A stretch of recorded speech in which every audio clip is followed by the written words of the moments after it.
day to discuss strategic management, where we look at leadership, strategy, and management prospects. You know that yesterday was Democracy Day in Nigeria. June 12 now became our preferred Democracy Day. Prior to now, it used to be May 29, 1999, which was significant of the day that there was transference of governance from the military to democratic leadership. And for 21 years, we've had uninterrupted democratic governance, which is amazing and interesting for a clime like Nigeria. But now, June 12 has become our Democracy Day. Why? Because June 12, 1993 was a significant date in Nigeria's socio-political history when it had the freest and fairest election. Then we had National Electoral Commission Chairman, Professor Humphrey Nwosu, who was the umpire. And while the election had almost concluded, and it was clear from polls and projections that Chief Moshood Kashima Oluwale Abiola of the Social Democratic Party was to be announced as the winner of the elections over his candidate or opponent then, Bashir Uthman Tofa of the National Republican Convention. The nation was in surprise when then leader General Ibrahim Badamasi Babangida annulled that election. Since then, there was a struggle for democracy.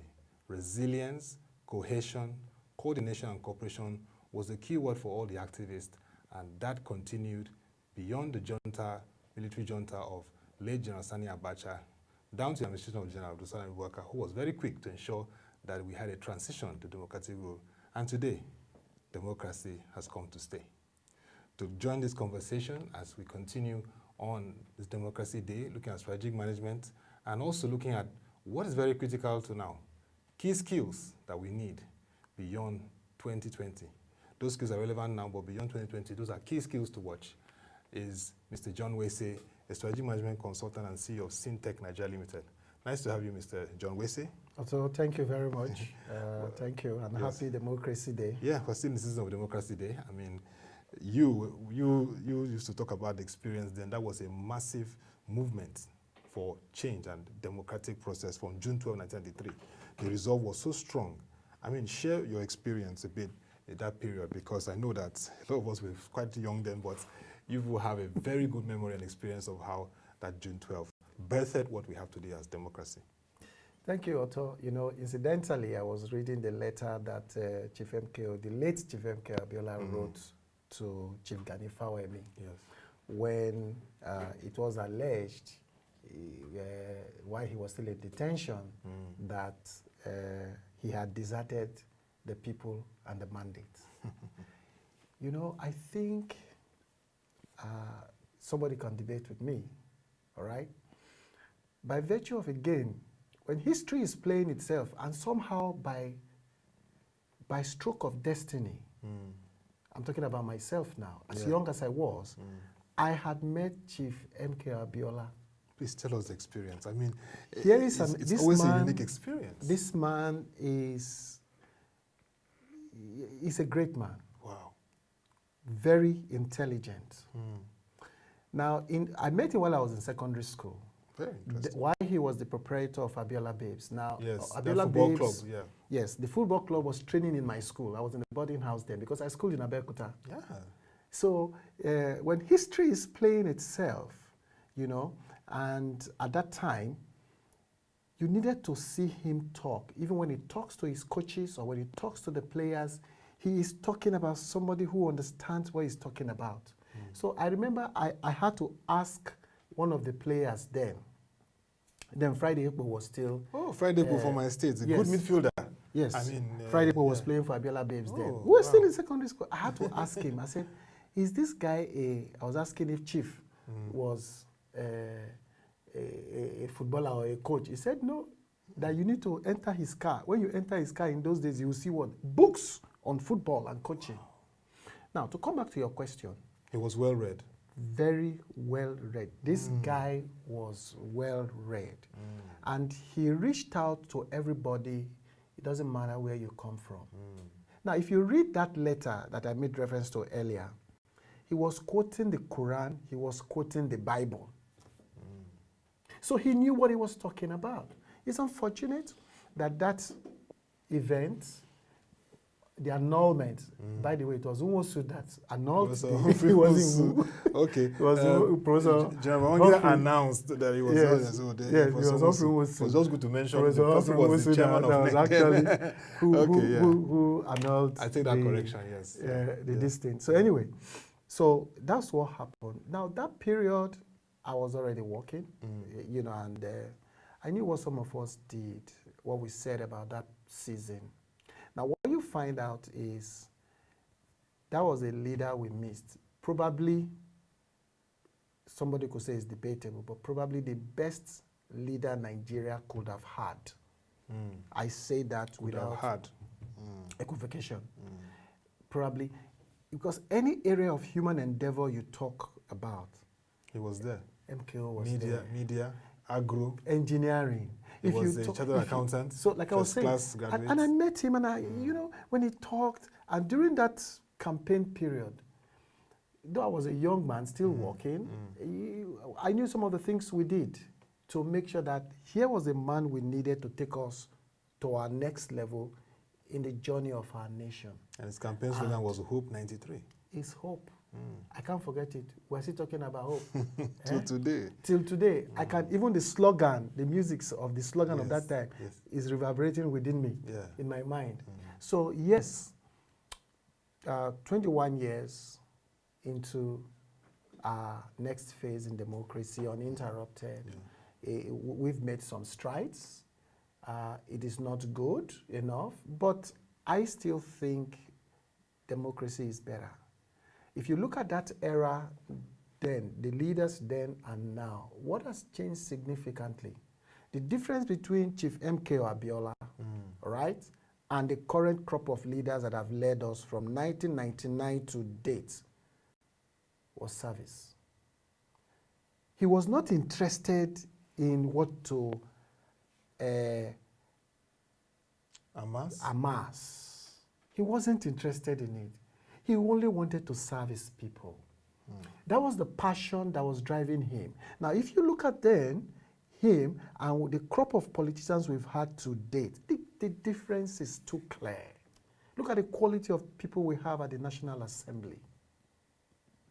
The quality of people you have is a function of the kind of policies, laws that you make. So if you look at that, it tells you the kind of democratic climate you're going to have. And by the way, democracy is about ideas. Democracy is not about might. Democracy is about whose idea is superior or whose idea is more progressive to meet the yearnings and the aspirations of the people. So if you look at, I hate to make those comparisons because it could be misconstrued. If you read his letters, the letters he was writing, or if you listen to his campaign, if you listen when he is talking.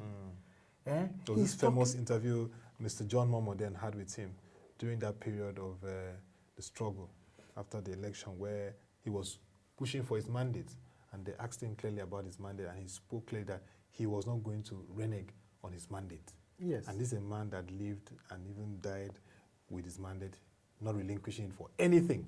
You know, many leaders can when I read that letter he wrote to late Chief Gani Fawemi,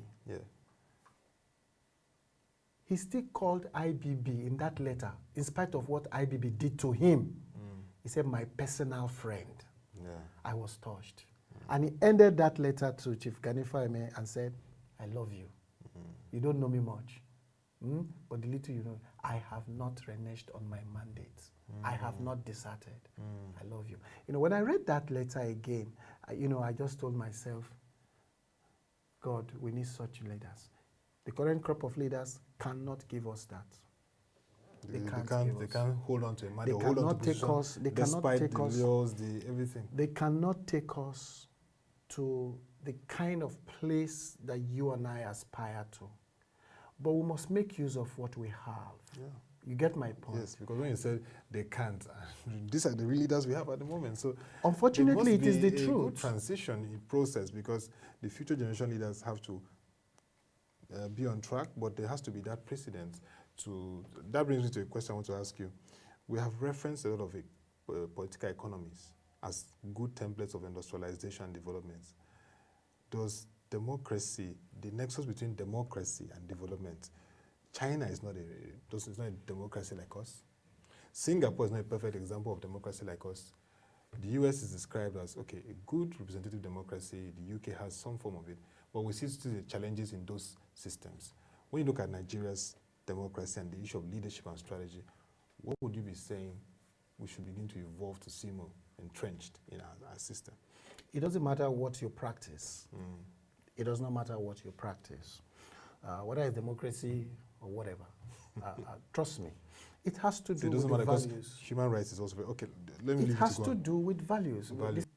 Of what they say it is in political science. All right? Now, after you've taken those definitions, what does it boil down to? It boils down to people. What are your values? The values that you bring to bear. We are not asking for a perfect system. Neither are we asking for saints or perfect individuals. No. But we are asking for people with what? With the right values.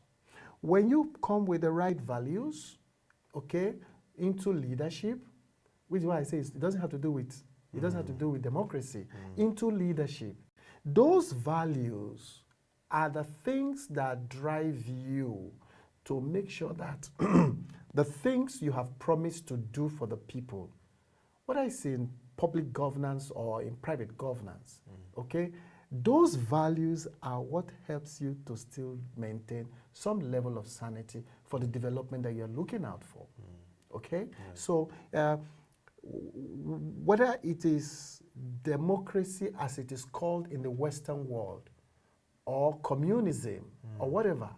Look at China. A particular leader came and created the path for which Xi Jinping is running with. You get my point? Mao. Will you say they are not? Will you say they are not making progress? In the last how many years they've moved over 700 million of their people, of their citizens, out of what? Poverty. Will you say they are kind of democracy or governance is wrong? So which is why I'm telling you that it is not so much as about the kind of governance that you practice. It is more of the leaders. What is the vision? What is the values that is driving the people? Let me take another example. Dubai. What kind of governance is there? It's not a democracy. It's not a democracy. All right? But we all go there. But we've seen the kind of leadership. We've seen the kind of development that has taken place. I was at a webinar yesterday with the World Government Summit. It's been organized by the Emirates of Dubai. Of Dubai. Now I've been attending their webinars since COVID began, and even before COVID. They've been engaging very, very strategically. They are looking at what will governance look like in the next season that we are going to go, where as the COVID impact, as we learn to manage it. Okay. Now that's what we are talking about. Now what are our people talking about? How to kill. Look at the number of lives that are being wasted in the midst of the kind of challenges that we have. And we don't have a leadership that can say enough is enough. Heads must roll. I don't care where they are coming from. But the moment you still, as a leader, you are not selfless service, and you see everybody as part of your enclave for which you've got to offer service to. You get my point? Yes. You're not going to make that progress that you so desire. Your intention, your motive might be good, but what are your what? Actions. Your motive might be good. What are your what? Actions. So we want to gauge your motives with what?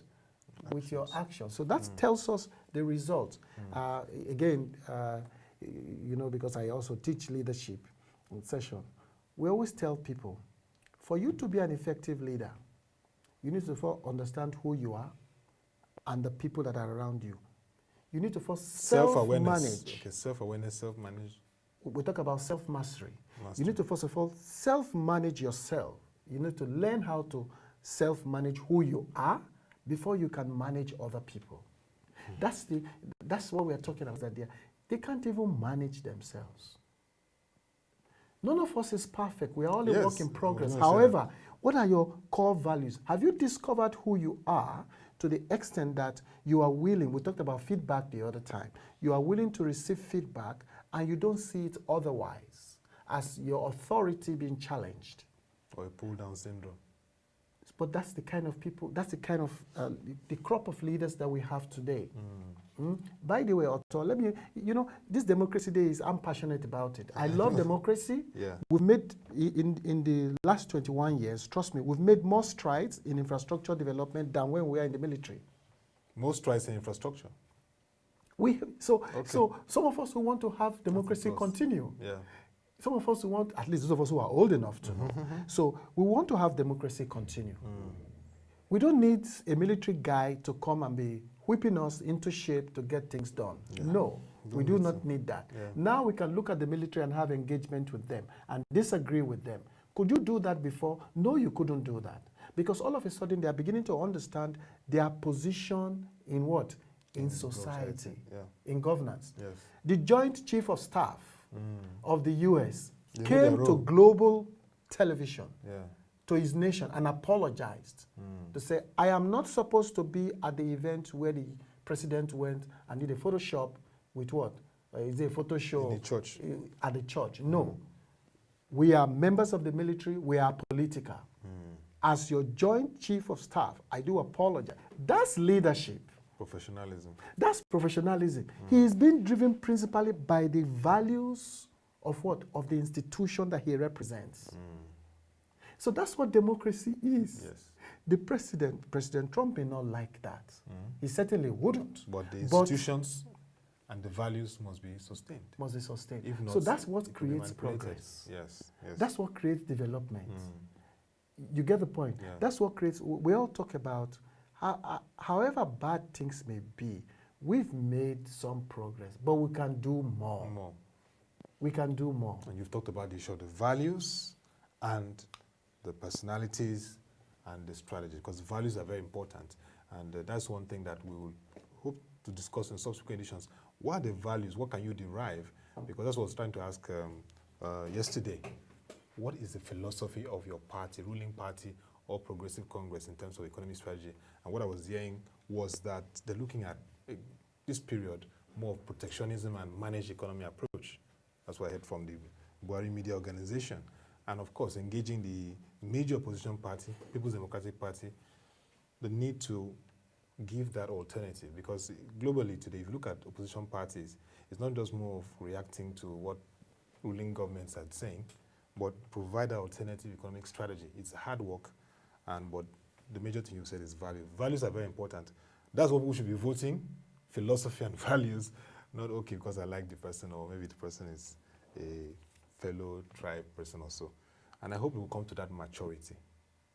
We are all hopeful. We are all prayerful. I am not a politician. I can't. I can't play politics.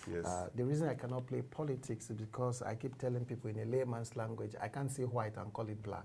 So it's going to be difficult for me. However, each regime have their strengths and their weaknesses. Yes. Each party, however you want to look at it, but they are all of the same scion. They're all from the same stem. They're all from the same stem. So, which is why we are telling them, right, that they should please lead us well. And they're hearing that, lead us well. But let's go to skills, because without a skilled economy, there will be challenges. So, you have your top skills companies need in 2020, and even the soft skills, soft and the hard skills. Those are some of the things we need to do. Hello, viewers, and happy Democracy Day. I don't know how you ran your Democracy Day. Mine was reflective, and I had to celebrate with my partner, whose daughter was born yesterday. It was wonderful. Congratulations, Daniela, and we're wishing you all the best.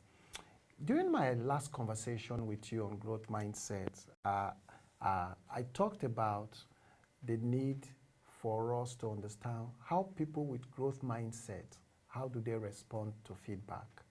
How do they respond to criticisms? So we're talking about Democracy Day, and earlier on I was talking with my co-anchor Otto, and we were talking about the kind of character and values that people bring to leadership. The same thing for a growth mindset individual. How do you see feedback? And I remember I talked about the fact that they see feedback, people with growth mindset, and if you're going to be an effective leader, as a vital part of learning. They also see feedback as improvement opportunities to improve whatever they are doing. And they also see feedback as something useful. So as an individual that you are going forward today, whatever criteria, whatever aspirations that you have, how do you see feedback? So I'm just trying to refresh our thought. And I gave a quote from Ken Blanchard, who said, feedback is the breakfast of champions. You and I need to develop that level of shock absorber, that robust capability, that capacity to receive feedback. And I recall I told you that we can disagree on issues and still make what? Progress. So I am hoping you will do that.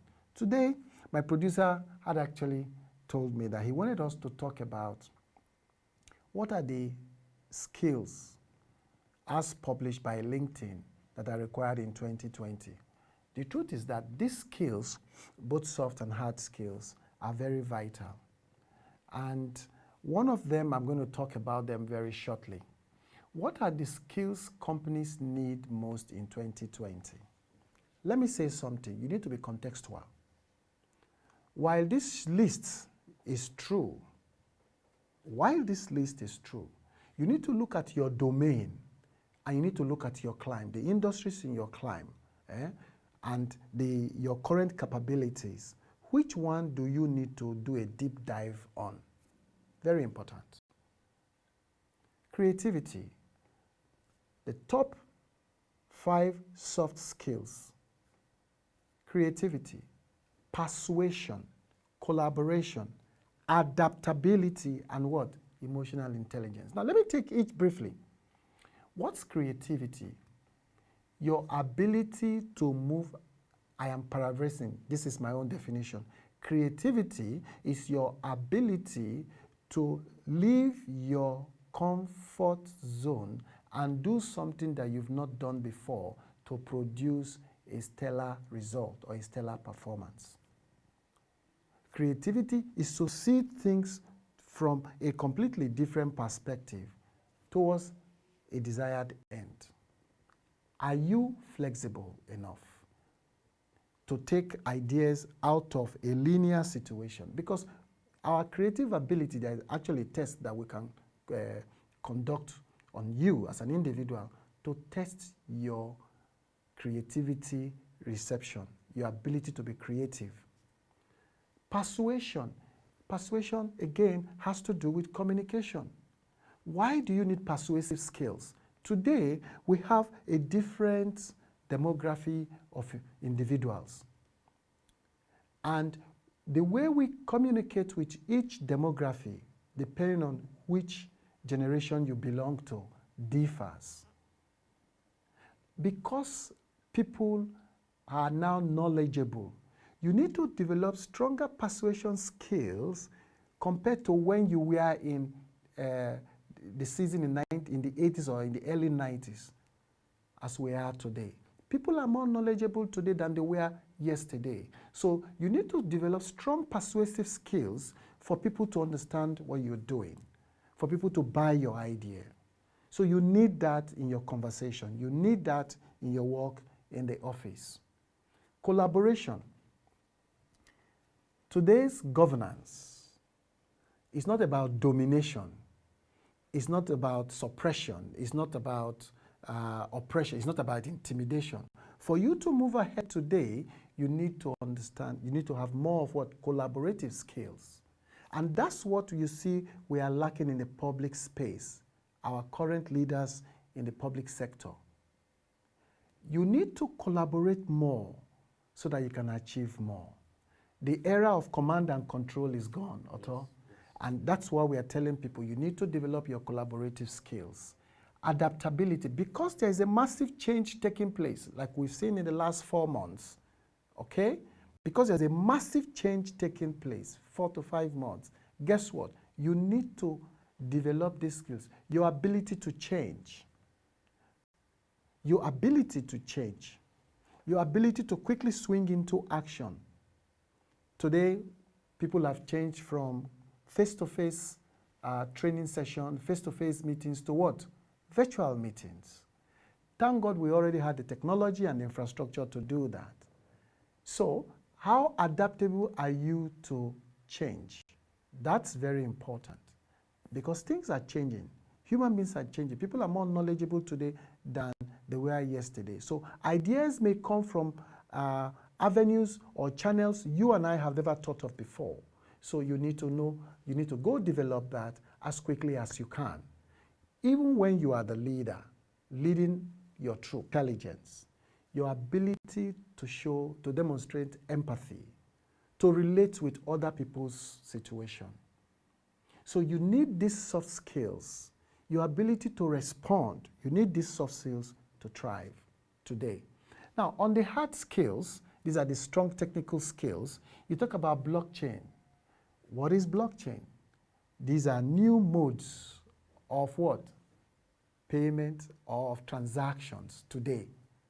Would we continue to use fiat, or would we use these new channels, these new ideas? They are no longer ideas, they've actually come to stay. Cloud computing, would we be hosting all of our solutions on-premise like we used to say in IT, or would we store all of our solutions in the cloud such that we can access them at any particular point we have? So you need to go develop, especially if you're in the area of electrical, electronic, computer science, mechanical engineering, you need to understand what cloud computing is all about because we're all deploying them in our daily use. Analytical reasoning, you need to go hone your problem-solving skills. There are lots of courses for you to do. How do you solve problems? How do you solve? Do you understand the processes or the steps by which you solve a problem? How do you analyze a situation? Do you analyze from the roots? Do you analyze from the middle? And what are the tools you use to analyze a situation? UX design, user experience design. That's what UX design is, user experience design. For those of you in IT or in the use of interfaces. Business analysis, you need to have business acumen. Why we talk about business analysis, we're talking about each one of us must begin to develop what? Business acumen as part of our technical skills. Yes. You must understand what are the key success factors to succeed as an entrepreneur, either in solo or while you're working for an organization. What are the key drivers for our business? You need to do that. Affiliate marketing. What are your marketing skills? How do you dispose? How do you sell across, not just channels, across sectors? How do you leverage from opportunities? Sales. I'm doing one now. As I'm talking to you, I am selling ideas about how you need to grow yourself, how you need to increase your results on growth mindsets. I am selling ideas to you about growth mindsets. I am selling, you must know how to package something and sell it to the buyer. You must know how to put those products, those services together and offer it so that someone or people can buy. Video production, I want to quickly go to video production. Now, today, we all have smartphones and we can do what? And we can record. You need to go quickly because the world has changed. So we're not only living in the world of text and audio, we're also now living in the world of what? Video. A case in point, someone was able to record the video of how George Floyd was being what? Killed, murdered. And that person did what? Uploaded it. Otto, these skills are lifelong skills today. During Obama's tenure, he set up a council, a committee or a council. Council. Yes. It was chaired by Jack Welch. I've forgotten the Jeffrey guys. Jeffrey Immelt, yes, who was ex-CEO of GE then. Yeah. They came out with what the skills that the US needs to survive in the next 30 years. So if you look at, and they now also, apart from within that report, because I have a copy of it, the things they need to do on infrastructure, on learning, how curriculum should change, how the curriculum should change, and what they need, what their schools need to begin to do. Do we need such council in Nigeria? Because President Jonathan tried something like that with Alhaji Aliko Dangote as a chairman, jobs committee, job skills committee, but we didn't hear much from that. Well, I can't remember. I'm sorry. I'm sorry. I don't think, with all due respect to Aliko, I don't think he is the. No, that wasn't. No, he was. That was on a committee. Jobs committee. Do you know a jobs committee also? No, well, I'm sorry. I don't think he was. If such existed, I don't think Mr. Aliko Dangote was the right person to lead that. However, that may be because skills have changed. Yes, it's true. He's an employer of labor, but you need people who understand how these things are changing. The skill set. When we interview, you know, I'm also an executive recruiter. Yeah. When we interview people, in the course of this pandemic, we've been able to fill 4 positions, very senior level positions. Wow. In the course of, while in this pandemic, which is why I'm telling you, there are job opportunities out there. Go to LinkedIn. I'm going to talk about LinkedIn maybe one day so that you can see how to leverage on LinkedIn to get your job search and improve your opportunities to get new job. So, Otto, that's exactly what we're talking about. These skills are lifelong skills today for this century and beyond. So it doesn't matter what age you are or what's your generation or what stage you are in your career. You need to be able to load video. You need to be able to sell ideas. You need to be able to collaborate with other people.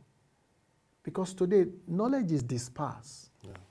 You get my point? Knowledge is dispersed. So you need to be able to welcome other people's ideas into yours and see how society can progress. Wow.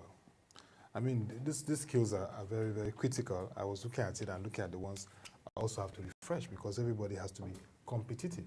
Skills.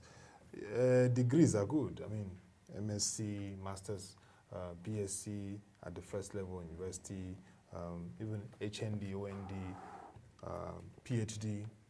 But skills are also very important. It helps you as you also have degrees and certification. And when you do those, you're actually building those capabilities. Yeah. The only thing we ask people to do is to zoom with those knowledge, or whatever level, to zoom it into what? Into a productive venture. I mean, the story you gave about that electrical person is still fresh in my memory, and that's what you call productive. My mentee. Ventures. Yes, mentee. Thank you very much, Mr. John Wesey. It was nice having this conversation around democracy leadership and top key skills to watch in 2020. And that will be all for this conversation that we had today, marking a Democracy Day, leadership strategy, and learning points, and also top skills to watch in 2020 and beyond, which people should begin to refresh and look at how they can deepen their capabilities. You can watch this video later, the highlights of it and the interesting parts of it, much later on our website, www.prosheng.com. And of course, get on to it, our news reports and analysis around leadership and strategy, and of course, strategic management program. Till we come your way again, thank you for watching. Have a nice time and stay safe.